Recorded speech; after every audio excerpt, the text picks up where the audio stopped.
बिस्मिल्लाहिर्रहमानिर्रहीम। सहीहुल बुखारी हदीस नंबर 136। हज़रत अबू हुरैरा रज़ी अल्लाह अन्हु ही से रवायत है, उन्होंने कहा, मैंने रसूलुल्लाह सल्लल्लाहु अलैहि वसल्लम को ये फरमाते सुना है, मेरी उम्मत के लोग क़यामत के दिन बुलाए जाएंगे जबकि वज़ू के निशानात की वजह से इनकी पेशानियां और हाथ पांव चमकते होंगे। अब जो कोई तुम में से अपनी चमक बढ़ाना चाहे तो उसे बढ़ाए। सहीहुल बुखारी हदीस नंबर 137। हज़रत अबाद बिन तमीम अपने चचा से रवायत करते हैं, उन्होंने रसूलुल्लाह सल्लल्लाहु अलैहि वसल्लम के सामने एक ऐसे शख्स का हाल बयान किया जिसे ये ख्याल हो जाता था कि वो दौराने नमाज में किसी चीज हवा निकलने को महसूस कर रहा है। आपने फरमाया, वो नमाज से इस वक्त तक ना फिरे जब तक हवा निकलने की आवाज या बू ना पाए। सहीहुल बुखारी हदीस नंबर 138। हजरत इब्ने अब्बास रज़ी अल्लाह अन्हु से रवायत है, नबी सल्लल्लाहु अलैहि वसल्लम सोए जहाँ तक के हराटे भरने लगे, फिर आपने बेदार होकर नमाज पढ़ी। कभी हजरत इब्ने अब्बास रज़ी अल्लाह अन्हु ने कहा, नबी सल्लल्लाहु अलैहि वसल्लम करवट पर लेटे जहाँ तक के सांस की आवाज आने लगी, फिर बेदार होकर आपने नमाज पढ़ी। फिर हजरत सफियान ने इस रवायत को दोबारा तफसील से बयान किया कि इब्ने अब्बास ने फरमाया, मैंने अपनी खाला हजरत ममूना रज़ी अल्लाह अन्हा के घर रात गुजारी। नबी सल्लल्लाहु अलैहि वसल्लम रात के किसी हिस्से में बेदार हुए। जब कुछ रात गुजर गई तो आप खड़े हुए और लटकते हुए मशकीज़े से हल्का वजू फरमाया। अमरू रावी इस वजू का हल्कापन और मामूली होना बयान करता है और खड़े होकर नमाज पढ़ने लगे।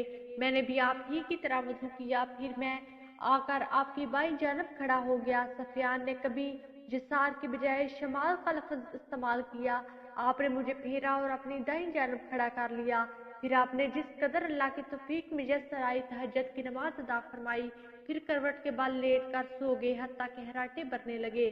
फिर मुअज्जिन आया और इसने आपको नमाज की इत्तला दी। आप इसके साथ नमाज के लिए तशरीफ ले गए। आपने नमाज पढ़ी और वजू नहीं फरमाया।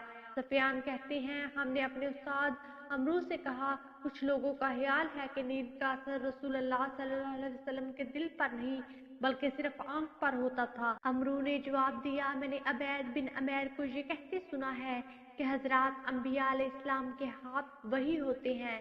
फिर दर्ज झैल आयत को बतूरे दलील तलावत फरमाया, मैं ख्वाब में देख रहा हूँ कि मैं तुम्हें ज़िबा कर रहा हूँ। सहीहुल बुखारी हदीस नंबर 139।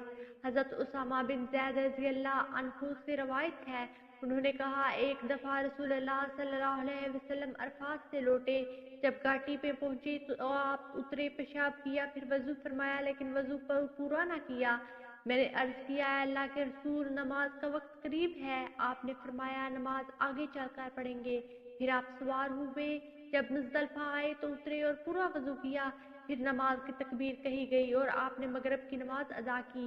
इसके बाद हर शख्स ने अपना ऊँट अपने मकाम पर बिठाया। फिर इशा की तकबीर हुई और आपने नमाज पढ़ी और दोनों के दरमियान नफल वगैरह नहीं पढ़े। सहीहुल बुखारी हदीस नंबर 140।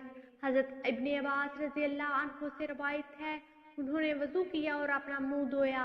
इस तरह के पानी का एक चुल्लू लेकर इससे कुली की और नाक में पानी डाला। फिर एक और चुल्लू पानी लिया, हाथ मिलाकर इससे मुंह धोया। फिर एक चुल्लू पानी से अपना दायां हाथ धोया। फिर एक और चुल्लू पानी लिया और इससे अपना बायां हाथ धोया। फिर अपने सर का मसा किया। बाद अज़ा एक चुल्लू पानी अपने दाएं पाँव पर डाला और उसे धोया। फिर दूसरा चुल्लू पानी लेकर अपना बायां पाँव धोया।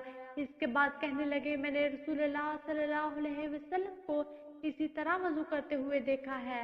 वीडियो को लाइक कीजिए, ज़्यादा से ज़्यादा शेयर करें और हमारे हदीस प्रूफ चैनल को सब्सक्राइब करें। जज़ाकुमुल्लाह खैरा। अगली वीडियो तक के लिए इजाज़त दीजिए। अल्लाह निगहबान।